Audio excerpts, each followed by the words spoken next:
Bah oui, effectivement, j'ai un conseil à vous faire. Yes. Voilà.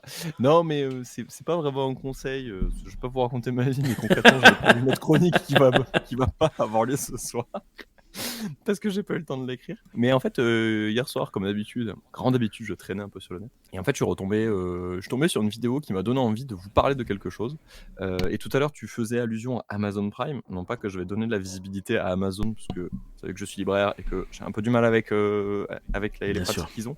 Mais il faut tout de même reconnaître que Amazon Prime, a du budget et que, quand on est artiste, du budget, on en cherche pour faire ses projets et il se trouve qu'il y a pas longtemps, il y a un projet qui me tenait vraiment à cœur, qui a été mis en ligne justement sur Amazon Prime. OK. Un peu comme Stargate pour Raph, moi c'est un projet qui date d'il y a un peu moins longtemps, on va pas se mentir, et qui a vu le jour, la semaine dernière sur Amazon Prime, qui est, une série qui a été distribuée par A24 qui s'appelle Has Been Hotel, OK. qui est une série d'animation. Alors là, je vous demanderai, chers auditeurs et auditrices, de ranger vos enfants puisque nous allons parler de choses entre adultes. Je vous laisse quelques petites secondes, le temps de le faire. C'est bon, vous avez jeté vos enfants, vous les avez mis dans un congélateur, vous les avez balancés du haut d'une tour, puisque c'est de ça dont il va s'agir à partir de maintenant, puisqu'Has-Been Hotel est une série pour adultes. Alors je ne parle pas évidemment de ce genre de film pour adultes, bien entendu. Je parle de séries pour adultes, dont le contenu est suffisamment mature pour faire trembler les oreilles les plus puritaines et chastes, puisqu'il s'agit d'une série d'animation qui prend comme cadre l'enfer, et avec l'enfer, tous ces pécheurs et péchés. Donc il y a évidemment la luxure, la gourmandise, le stupre, et toutes ces joyeusetés. Et cette série, ça fait longtemps que je l'attendais, puisque ça fait plus de 5 ans qu'elle est en développement en réalité. Et ça faisait très longtemps que j'attendais que celle-ci sorte. Et c'est chose faite maintenant. Je vous invite donc à aller voir cette incroyable série qui s'appelle Has Been Hotel, dont je vais vous parler dans quelques minutes. Mais avant, il faut que je vous explique pourquoi je l'attendais avec autant d'impatience et pourquoi ça a mis si longtemps à sortir.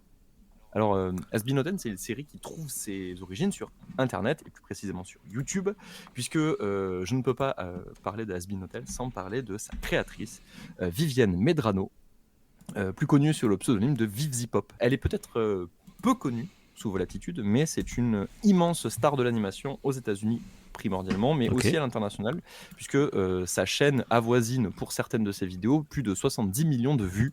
Donc c'est pas non plus n'importe qui, cette madame. Et c'est une créatrice que j'aime énormément, puisque ses univers très colorés et généralement déjantés et surtout très trash me plaisent énormément, tout en abordant des thématiques qui peuvent être extrêmement touchantes et également, ce sont des thématiques qui me touchent particulièrement. Voilà, on parle de thématiques liées à des daddy issues.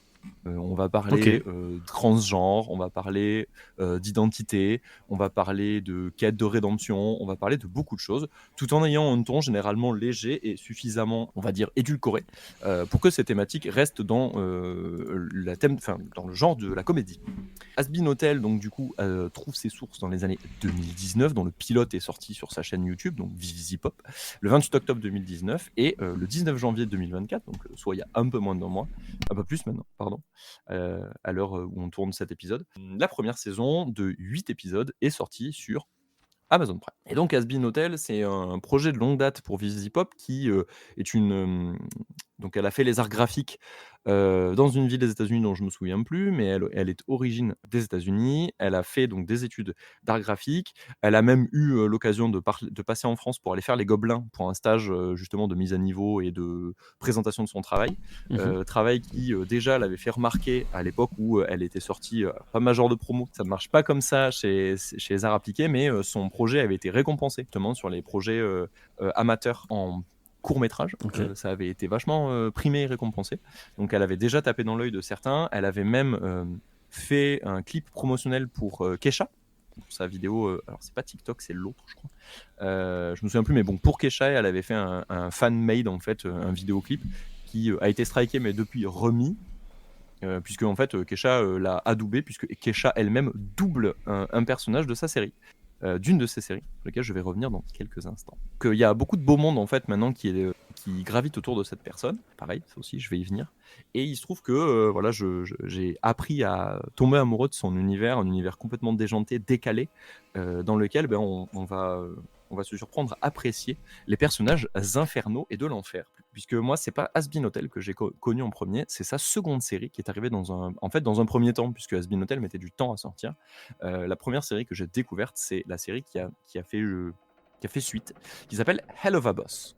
Et Hell of a Boss prend place exactement au même endroit, ça se passe en enfer, sauf que vous allez suivre, cette fois-ci, je parlerai d'Advin Hotel après, mais vous allez suivre en fait une entreprise qui s'appelle IMP.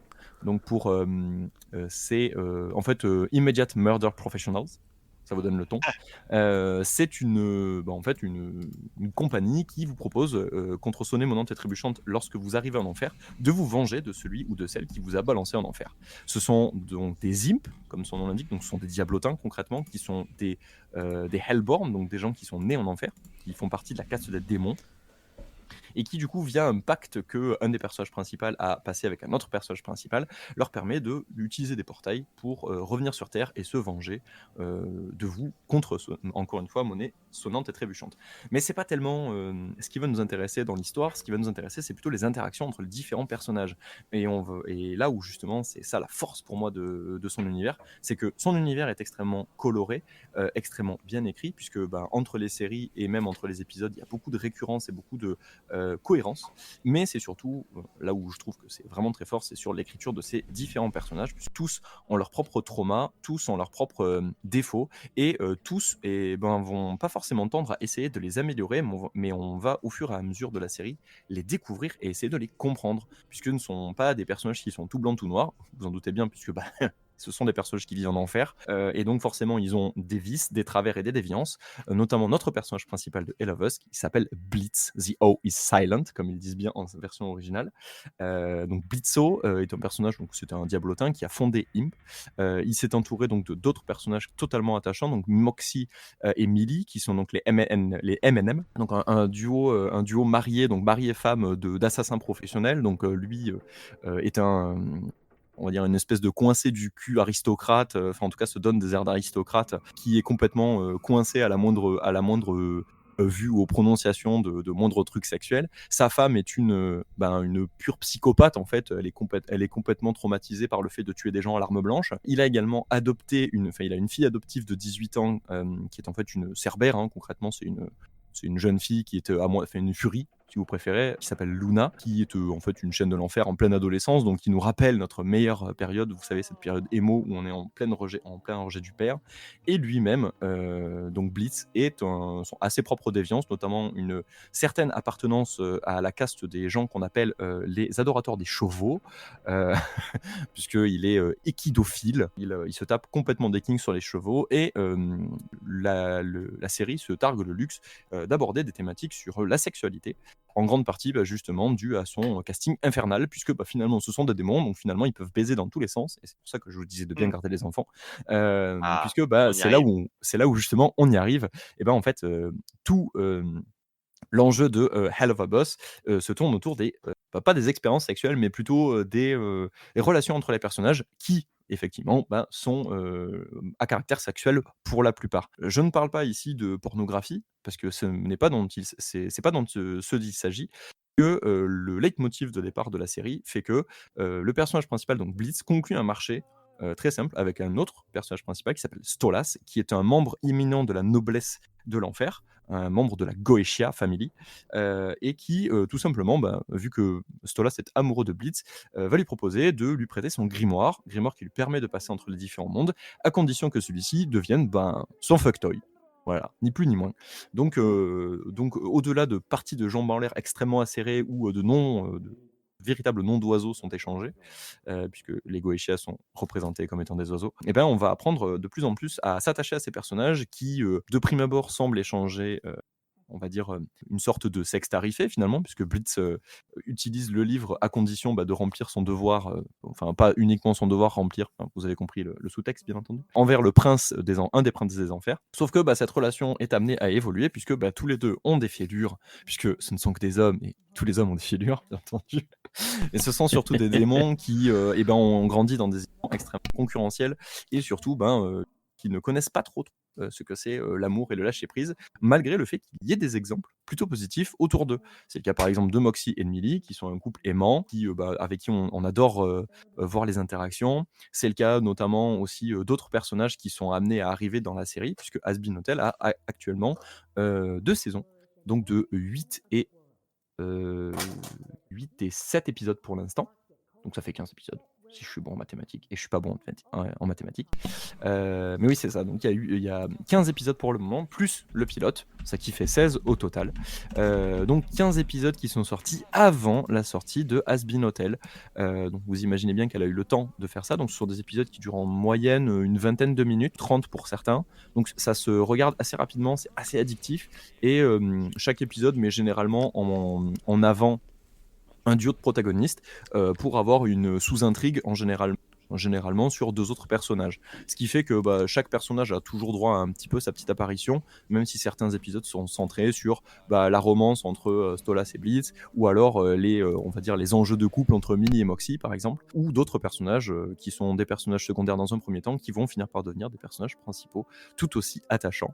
La galerie de personnages, elle, est diverse et variée. Vous allez faire connaissance avec les grands membres du Panthéon des démons, comme Belzébuth, Mammon, vous allez découvrir Goliath, etc., etc. Des trucs que vous avez déjà entendus dans Diablo probablement, mais qui sont ici des personnages fort attachants, qui sont de prime abord des personnages que nous, en fait, il y a beaucoup de références bibliques évidemment dans cette série, vous vous en doutez bien, et ces personnages, on n'a pas du coup l'habitude de les entendre comme des personnages positifs, plutôt des démons assoiffés de sang qui viennent répandre le chaos sur le monde.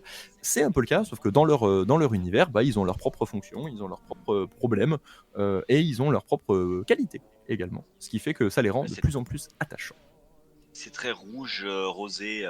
Oui, tout à fait. Les Comme univers sont design. c'est très coloré effectivement, et c'est donc beaucoup d'esthétique rose et rouge effectivement, puisque on se rappelle que l'action se passe principalement en enfer, mais quand elle se passe sur Terre, effectivement, les tonalités de couleurs ont tendance à changer, notamment lorsque celle-ci se déroule au paradis, et c'est pour ça que je fais transition de tout trouver pour Has Been Hotel, qui est donc la nouvelle série de Prime Video, la toute première en fait qui a fait connaître Vivzi avec son pilote justement, qui a été attendu plus de 5 ans par les fans, qui vient enfin de voir le jour, avec 8 épisodes qui ont été diffusés à partir du 19 janvier 2024 et qui sont toujours accessibles. Je vous invite à aller voir cette série absolument incroyable, dans laquelle cette fois-ci vous allez suivre non plus des démons, il y en aura toujours, mais ici cette fois-ci on va s'intéresser plutôt aux pêcheurs qui atterrissent en enfer, pas des pêcheurs qui pêchent sur des bateaux. Bien entendu, vous l'avez compris, on parle de l'enfer, on parle de ceux qui ont fait des péchés et qui du coup ne sont pas jugés aptes à aller au paradis et qui finissent en enfer.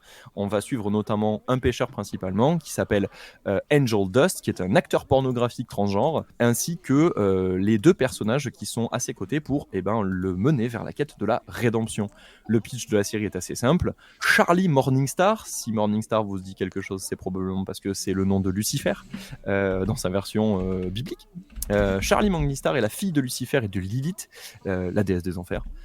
Et la princesse de l'enfer, concrètement, a pour objectif de faire en sorte que son peuple arrête de se faire massacrer par les anges, qui tous les ans font une purge annuelle pour vider les enfers afin que ceux-ci ne se rebellent pas, puisque le nombre de pêcheurs étant en croissance exponentielle. On rappelle qu'on vit dans un monde de merde, donc forcément il y a de plus en plus de gens qui pêchent. Et du coup, ces personnes-là se retrouvent de plus en plus à arriver en enfer, et pour éviter que l'enfer ne déborde et que du coup le paradis se retrouve submergé, ils envoient des exterminateurs tous les ans. Et ceux que Charlie Morningstar veut éviter, et donc elle et sa compagne Vaggie vont tout faire pour amener les pêcheurs vers la rédemption. Et donc pour ce faire, elle va monter un hôtel de rédemption concrètement, où elles vont faire des activités pour faire en sorte que les pêcheurs se repentent. Se repentent, ouais, c'est ça. Merci. Et donc du coup, au-delà de ces 3 personnages, la galerie va s'étoffer. Vous avez notamment Husk, une sorte de barman complètement désabusé, qui est un ancien High Lord chez les démons, donc un ancien haut seigneur démoniaque.